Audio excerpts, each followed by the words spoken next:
Hello friends, welcome to your tasty. ಇವತ್ತು ನಾನು share ಮಾಡೋ ರೆಸಿಪಿ ಬೆಂಡೆಕಾಯಿ ರೆಸಿಪಿ. ಬೆಂಡೆಕಾಯಿ ಇಟ್ಟು ಒಂದು ಗ್ರೇವಿ ಅಕ್ಕಿ ರೊಟ್ಟಿಗೆ. ಇವತ್ತು ನಾನು ಅಕ್ಕಿ ರೊಟ್ಟಿ ಮಾಡಿದ್ದೀನಿ.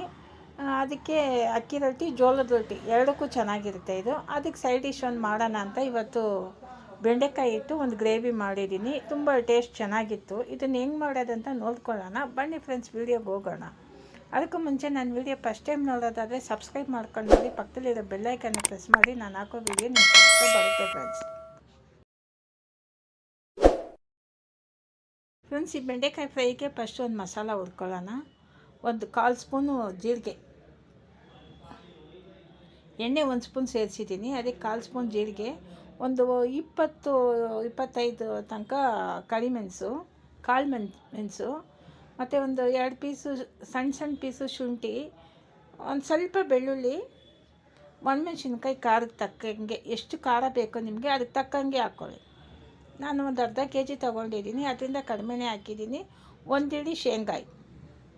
ಈಗ ಇದನ್ನು ಸಿಮ್ಮಲ್ಲಿಟ್ಟು ಕ್ಲೀನಾಗಿ ಹುರ್ಕೋಬೇಕು, ಚೆನ್ನಾಗಿ ಹುರಿಬೇಕು. ಲೋ ಮೀಡಿಯಮ್ ಫ್ಲೇಮ್ ಇಟ್ಟು ಸೀದಿಸ್ತೇ ಹುರ್ಕೊಳ್ಳಿ. ಒಂದು ಟೇಬಲ್ ಸ್ಪೂನ್ ಅಷ್ಟು ಕರಿ ಎಳ್ಳು ಬೇಡ ಅಂದರೆ ನೀವು ಬುಚ್ಚೆಲ್ಲು ಯೂಸ್ ಮಾಡ್ಕೋಬೋದು, ಅಥವಾ ಬಿಳಿ ಎಳ್ಳು ಯೂಸ್ ಮಾಡ್ಕೋಬೋದು. ಇವತ್ತು ನಾನು ಕರಿ ಎಳ್ಳು ಸೇರಿಸಿದ್ದೀನಿ, ಬುಚ್ಚೆಲ್ಲು ಇಲ್ಲ ಅದರಿಂದ. ಈಗ ಇದನ್ನು ಚೆನ್ನಾಗಿ ಹುರ್ಕೊಳ್ಳಿ. ಜೊತೆಗೆ ಒಂದು ಸ್ವಲ್ಪ ಕೊತ್ತಂಬರಿ ಸೊಪ್ಪು ಹಾಕಿ ಚೆನ್ನಾಗಿ ಫ್ರೈ ಮಾಡ್ಕೊಳ್ಳಿ, ಚೆನ್ನಾಗಿ ಬಾಡಿಸ್ಕೊಳ್ಳಿ. ತೆಂಗಿನಕಾಯಿ ಒಂದು 2 ಪೀಸ್ ತೆಂಗಿನಕಾಯಿ, ಜಾಸ್ತಿ ಬೇಡ, ಯಾಕಂದರೆ ನಾವು ಅದಕ್ಕೆ ಕಡಲೆಕಾಯಿ ಬೀಜ, ಎಳ್ಳು ಎಲ್ಲ ಸೇರಿಸಿದ್ದೀವಿ. ತೆಂಗಿನಕಾಯಿ ಒಂದು ಸ್ವಲ್ಪ ಸೇರಿಸ್ಕೊಳ್ಳಿ.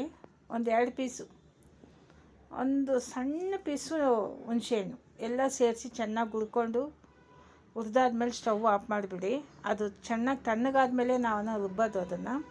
ಈಗ ಅರಿಶಿನ ಪುಡಿನೂ ಎಣ್ಣೆಗೆ ಸೇರಿಸಿದ್ದೀನಿ. ಎಣ್ಣೆಗೆ ಸೇರಿಸಿದ್ರೆ ಕಲರ್ ಬರುತ್ತೆ. ನಿಮಗೆ ಹಸಿಮೆಣ್ಸಿನ್ಕಾಯಿ ಬೇಕಂದರೆ ನೀವು ಹಸಿಮೆಣ್ಸಿನ್ಕಾಯಿ ಸೇರಿಸ್ಕೋಬೋದು, ಇನ್ನೂ ಚೆನ್ನಾಗಿರುತ್ತೆ. ನಾನಿವತ್ತು ಒಣಮೆಣ್ಸಿನ್ಕಾಯಿ ಸೇರಿಸಿ ಮಾಡ್ತಾಯಿದ್ದೀನಿ. ಹಸಿಮೆಣ್ಸಿನ್ಕಾಯಿ ಹಾಕಿದ್ರೆ ಅಂತೂ ತುಂಬಾ ಚೆನ್ನಾಗಿರುತ್ತೆ. ಈಗ ನೋಡಿ, ಬೆಂಡೆಕಾಯಿ ಇದನ್ನು ಚೆನ್ನಾಗಿ ಬಾಡಿಸ್ಕೋಬೇಕು, ಬರೀ ಬಾಣಲಿಯಲ್ಲೇ. ಆದಷ್ಟು ನೀವು ಲೋ ಮೀಡಿಯಮ್ ಫ್ಲೇಮ್ ಇಟ್ಕೊಂಡು ನಿಧಾನಕ್ಕೆ ಬಾಡಿಸ್ಕೊಳ್ಳಿ. ನಾರು ಬರಲ್ಲ, ಲೋಳೆ. ಬೆಂಡೆಕಾಯಿ ಅಂತಲೇ ಲೋಳೆ ಬರೋದೆ, ಅದು ಬರಲ್ಲ. ನೀವು ಬರೀ ಬಾಣಲಿಯಲ್ಲೇ ಚೆನ್ನಾಗಿ ಫ್ರೈ ಮಾಡ್ಕೊಳ್ಳಿ.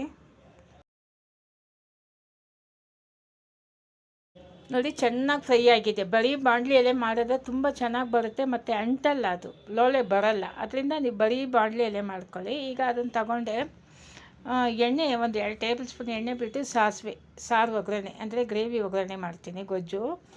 ಅದಕ್ಕೊಂದು ಈರುಳ್ಳಿ, ಇದನ್ನು ಫ್ರೈ ಮಾಡ್ಕೊಳ್ಳೋಣ.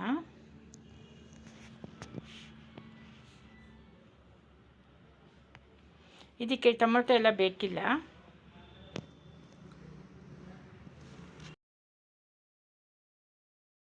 ಸ್ವಲ್ಪ ಕರಿಬೇವು ಸೇರಿಸ್ಕೊಂಡು ರುಬ್ಬಿರೋ ಮಸಾಲ ಸೇರಿಸ್ಕೊಳ್ಳೋಣ. ನಾವು ಆವಾಗಲೇ ಫ್ರೈ ಮಾಡಿರೋದು, ಈಗ ರುಬ್ಕೊಂಡು ಆ ಮಸಾಲ ಸೇರಿಸ್ಕೊಳ್ಳೋಣ. ಮಿಕ್ಸಿ ಜಾರ್ ತೊಳೆದು ನೀರು ಎಷ್ಟು ಬೇಕೋ ಅಷ್ಟು ಹಾಕ್ಕೊಳ್ಳಿ, ತುಂಬ ಹಾಕೋಕ್ಕೆ ಹೋಗಬೇಡಿ. ಯಾಕಂದರೆ ಗೊಜ್ಜು, ಇನ್ನೊಂದು ಬೆಂಡೆಕಾಯಿ ಬೇಗ ಬೆಂದೋಗುತ್ತೆ, ನಾವು ಫಸ್ಟೇ ಬಾಡಿಸಿ ಇಟ್ಕೊಂಡಿದ್ದೀವಿ. ಅದರಿಂದ ಗೊಜ್ಜು ಒಂದು ಸ್ವಲ್ಪ ನೀರು ಜಾಸ್ತಿ ಹಾಕೋಕ್ಕೆ ಹೋಗಬೇಡಿ, ಸ್ವಲ್ಪ ಸೇರಿಸ್ಕೊಳ್ಳಿ. ರುಚಿಗೆ ತಕ್ಕಷ್ಟು ಉಪ್ಪು ಸೇರಿಸಿ ಚೆನ್ನಾಗಿ ಕುದಿಯೋಕ್ಕೆ ಬಿಡಿ. ಇದು ಹಸಿ ವಾಸನೆ ಎಲ್ಲ ಬರಲ್ಲ, ಯಾಕಂದರೆ ಮಸಾಲ ಫಸ್ಟೇ ನಾವು ಫ್ರೈ ಮಾಡಿದ್ದೀವಿ. ಕುದೀತಾ ಇದೆ. ಈಗ ಬೆಂಡೆಕಾಯಿ ಸೇರಿಸ್ಕೊಳ್ಳೋಣ.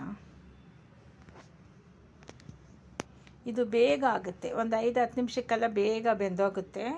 ಈಸಿ ಮಾಡೋದು. ಅಕ್ಕಿ ರೊಟ್ಟಿ, ಜೋಳದ ರೊಟ್ಟಿಗೆ ತುಂಬ ಚೆನ್ನಾಗಿರುತ್ತೆ. ಇವತ್ತು ನಾನು ಅಕ್ಕಿ ರೊಟ್ಟಿ ಮಾಡಿದ್ದೀನಿ. ಅದಕ್ಕೆ ಸೈಡ್ ಡಿಶ್ ಬೆಳಗ್ಗೆ ಏನು ಮಾಡೋದು, ಡೈಲಿ ಒಂದೇ ಥರ ಮಾಡೋಕ್ಕಾಗಲ್ಲ. ಅದರಿಂದ ಒಂದೊಂದು ಥರ ಮಾಡೋದು ಯೋಚನೆ ಮಾಡಿ ಇವತ್ತು ಈ ಬೆಂಡೆಕಾಯಿ ಗೊಜ್ಜು ತುಂಬ ಚೆನ್ನಾಗಿತ್ತು ಟೇಸ್ಟು. ನಿಮ್ಗೆ ಹಸಿಮೆಣ್ಸಿನ್ಕಾಯಿ ಬೇಕಾದರೆ ಹಸಿಮೆಣ್ಸಿನ್ಕಾಯಿ ಸೇರಿಸ್ಕೊಳ್ಳಿ, ಟೇಸ್ಟ್ ಇನ್ನೂ ಚೆನ್ನಾಗಿರುತ್ತೆ.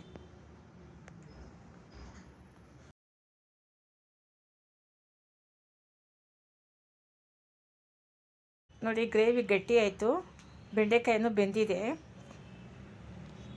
ಇದಕ್ಕೆ ಲಾಸ್ಟಲ್ಲಿ ಕೊತ್ತಂಬರಿ ಸೊಪ್ಪು ಹಾಕೋದು ಅದೆಲ್ಲ ಏನೂ ಬೇಕಿಲ್ಲ, ಹಂಗೆ ಚೆನ್ನಾಗಿರುತ್ತೆ. ಗೊಜ್ಜು ನೋಡಿ ಗಟ್ಟಿಯಾಗಿ ಬಂದಿದೆ.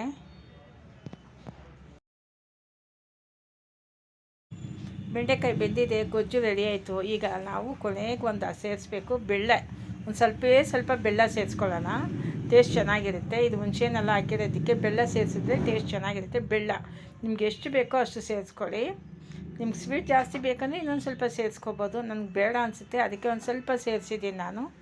ಇದನ್ನು ಒಂದು ಸ್ವಲ್ಪ ಮಿಕ್ಸ್ ಮಾಡ್ಕೊಳ್ಳಿ. ರೆಡಿ ಆಯಿತು.